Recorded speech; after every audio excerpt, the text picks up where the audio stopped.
ഷിയാക്കൾ എന്ന് കേൾക്കുമ്പോൾ നമ്മുടെ മനസ്സിലേക്ക് ഇറാഖിലെ കർബലയും നജഫുമെല്ലാം കയറി വരും. നമ്മുടെ രാജ്യത്തിലും ഷിയാക്കളുമായി ബന്ധപ്പെട്ട ഒരു സ്ഥലമുണ്ട്, മൗല അലി.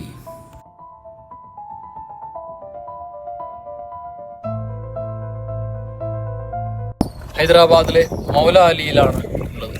ഒരു ഹില്ലേരിയയാണ്. മൗല അലിയുടെ കഥ പറയാം.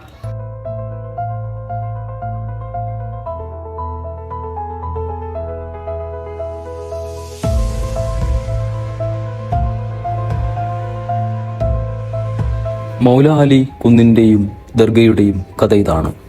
1578 കുതുബ് ഷാഹി സുൽത്താൻ്റെ കൊട്ടാരത്തിലെ യാക്കൂത്ത് എന്ന ഹിജഡ രോഗബാധിതനായി. അന്ന് രാത്രി യാക്കൂത്ത് ഒരു സ്വപ്നം കാണുകയായിരുന്നു.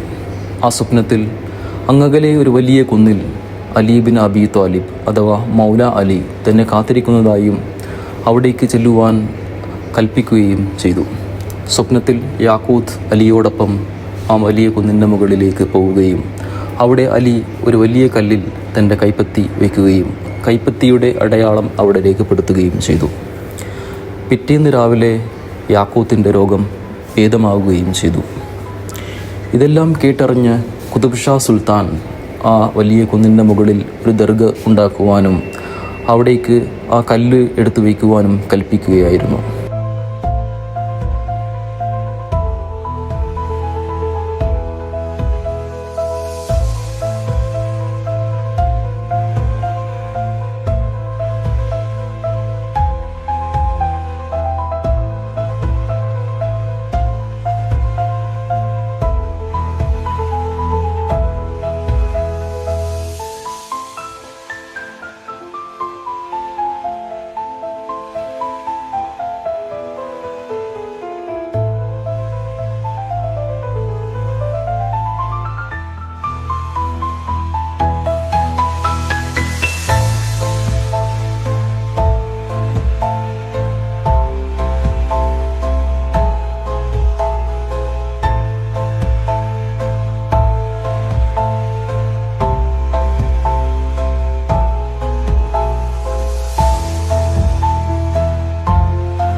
ഷിയാക്കളുടെ ഒരു പുണ്യസ്ഥലമായിട്ട് കരുതപ്പെടുന്ന ഒരു സ്ഥലമാണ്.